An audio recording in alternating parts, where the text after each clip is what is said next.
So now what happens? If a person is surrounded by the filth, what happens now?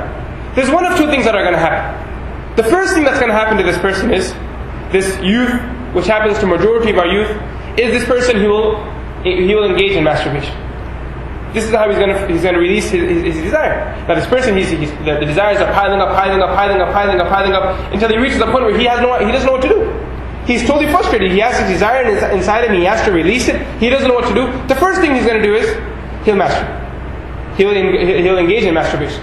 The second thing that he will do if he does not engage in masturbation, older in age, more smart looking, someone more cunning, what he will do is he'll end up committing adultery. This is the second. One of two things. He has one of the two ways of fulfilling his desires. The first way is that he engages in masturbation, as is the case of 80% of the youth, as quoted by many doctors. 80% of the youth are engaging in masturbation. 80%. And I hold a quotation, 99%, Wallahu A'lam regarding that, but 80% I read myself. 80% of the youth of today's day and age are engaging in masturbation. The first thing. The second way is through committing adultery. And these are the two topics, these are the two subtopics that we will be discussing today.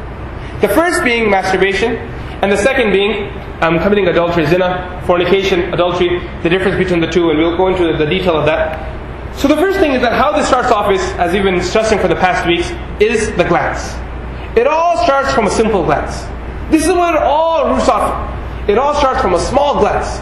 When a person, he makes his glance, he glances at someone or something, then the desires ignite into this person, and it feeds into his desires, and his desires gain energy, and they overcome this person, and they push him to the ground. He no longer has control over himself.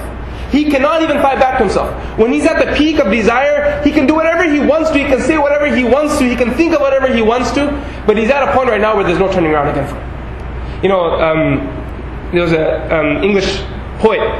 He said on a beautiful piece of poetry, he said, all affairs begins with the sight. All affairs begin with the sight. The raging fire, a spark can light. The raging fire, a spark can ignite. So then here, a whole fire is ignited by a single spark. And where do all these affairs begin from? All of these affairs, they begin right from the sight. So the Prophet ﷺ and the companions and the scholars who followed the righteous companions in the correct pathway, they were all of the opinion, majority of them, if not all, 99.9% were of the opinion that masturbation is haram in Islam. Imam Shafi'i rahmatullahi alayhi clearly says that masturbation is haram in Islam. In Subul as-Salam, Allama Juzairi rahmatullahi alayhi, he narrates from Imam Abu Hanifa rahmatullahi alayhi and Imam Ahmad bin Hanbal rahmatullahi alayhi that masturbation is haram in Islam. However, near both scholars, Imam Hanifa rahmatullahi alayhi and Imam Ahmad bin Hanbal rahmatullahi alayhi, they give permission for masturbation for a person who is 100% sure that if he does not masturbate right now, he will commit adultery. Meaning that a person is locked off in a place where he knows that right now, as soon as that door opens, the female is going to walk through that door. We booked this room for this intention. Now he's lying here on the bed, he's so excited, he has no idea what's going to happen, and the female is inside the room preparing herself, and he knows as soon as that door opens, the next thing that's going to happen is masturbation. Imam Abu Hanifa rahmatullahi alayhi and Imam Ahmad bin Hanbal rahmatullahi alayhi would give the permission for this person that you masturbate right now and save yourself from the greater sin, which will be committing adultery or fornicating within the next few months.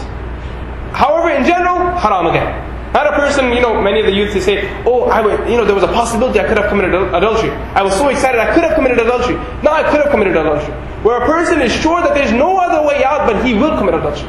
And Imam Malik rahmatullahi alayhi clearly says that masturbation is haram again, basing his opinion on the narration of Ibn Masud radiallahu anhu that we narrated earlier on. Ibn Masud radiallahu anhu, he said that when we were young, we were with the Prophet sallallahu alaihi wasallam. The Prophet sallallahu alaihi wasallam said, "Oh group of young companions, ya ma'ashar al-shabab, man istata'a minkum al-ba', whoever is capable of being married, falyatazawwaj, he should be married. And if he is not capable of marrying, fa'alayhi bis-sawm, he should fast, fa inna lakum fihi waja', because this is a shield for a person." So the Prophet sallallahu alaihi wasallam, Imam Malik rahmatullahi alayhi says, when he gave the companions the second pathway of fulfilling their desires, what did he say to them?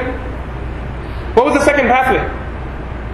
Fasting. The Prophet ﷺ made no mention of masturbation, because masturbation was haram, as also proven to the verse, إِلَّا عَلَىٰ أَزْوَاجِهِمْ, that a person that fulfills his desires in any way, except for through one of the two ways. One is marriage, the second is through a slave girl that he owns. Any other way that he fulfills his desires, this will be haram. And many narrations of the Prophet ﷺ also support this. Hassan bin Affan radiallahu anh, he narrates a hadith from the Prophet ﷺ. The Prophet ﷺ says there will be 7 people on the Day of Judgment. 7 people will come in front of Allah subhanahu wa ta'ala. 7 different types of people will stand in front of Allah subhanahu wa ta'ala on the Day of Judgment. And amongst these 7 different types of people will be many people who committed the 7 different types of people that committed the 7 different types of sin. Allah subhanahu wa ta'ala will be so displeased and so angry with these people that first of all, Allah subhanahu wa ta'ala will not even look at them. Allah subhanahu wa ta'ala will not even look at these people. Imagine the anger of Allah subhanahu wa ta'ala. And then Allah subhanahu wa ta'ala will not make them stand in the line of the knowledgeable people. Because the knowledgeable people will be the inheritors of the prophets, therefore they will be standing with the prophets. Allah subhanahu wa ta'ala will not grant these people the chance to stand with the knowledgeable people. And in return, Allah subhanahu wa ta'ala will throw these people in the fire of hell. First of all, Allah will not look at them. Second of all, they will not be granted the chance to stand with the scholarly people on the Day of Judgment. And the third thing, Allah subhanahu wa ta'ala says that these people will be thrown in the fire of hell. And amongst these 7 people, the very first, Hassan bin Affan radiallahu anh, the first person he says is, the person who commits adultery with his hand. The person who masturbates. Such a powerful hadith. Anas bin Malik radiallahu anh, the companion who spent his youth serving the Prophet sallallahu alaihi wasallam. Our youth, we spend our youth, playing basketball. We spend our youth studying in colleges and high schools. We waste our youth in many different ways. I'm not saying studying is wrong, but in our youth we do many things that we end up wasting our youth. When we think back at our days at our youth, we think that it was possible that we could have made better use of it.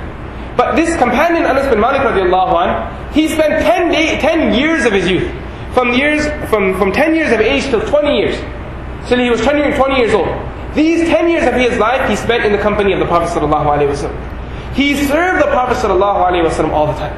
He was always serving the Prophet ﷺ. If the Prophet ﷺ ever needed any small khidmat taken, any small service, he would call on Anas bin Malik radiallahu anh, and he would tell him, Anas, please do this, Anas, please do this. And Anas bin Malik radiallahu anh, he would say that the Prophet ﷺ never gave me any difficult task to complete. And if he ever gave me a task that was possibly difficult, the Prophet ﷺ himself would come and help me. And this Anas bin Malik radiallahu anh, he served the Prophet ﷺ with such sincerity that the Prophet ﷺ made 3 du'as before he passed away. 3 du'as were made for Anas bin Malik radiallahu anh before the Prophet ﷺ passed away. The Prophet ﷺ with his own tongue made 3 du'as for him. The first du'a was, Oh Allah, give him barakah in his wealth. The second du'a was, Oh Allah, give him barakah in his children. And the third dua was, Oh Allah, give him a long life. These were the 3 du'as made for. And there was a fourth and fifth dua. The fourth dua was, Oh Allah, give him barakah. The fifth dua was, Oh Allah, grant him paradise. But these are the 3 du'as that the Prophet ﷺ made. And the companions testify that all of these du'as came true in his life. The first dua, Oh Allah, make him wealthy, they say that he was 20 years old when this dua was made for him. How old was he? Just beginning his career. Just really young. 20 years old. And they say that there was a time when there was not a single person that we knew of who was more wealthier than Anas bin Malik radiallahu anh. The dua of the Prophet sallallahu alaihi wasallam. The second dua of the Prophet sallallahu alaihi wasallam, Oh Allah, grant him barakah in his children, give him a lot of children. How was this dua accepted?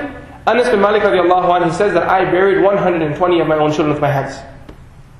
120 children, my own kids, I buried them with my own hands.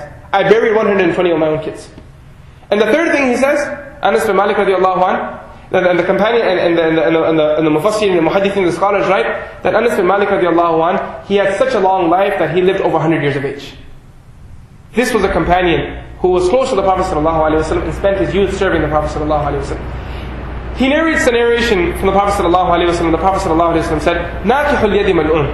The person who fulfills his desires using his hand, using different parts of his body, he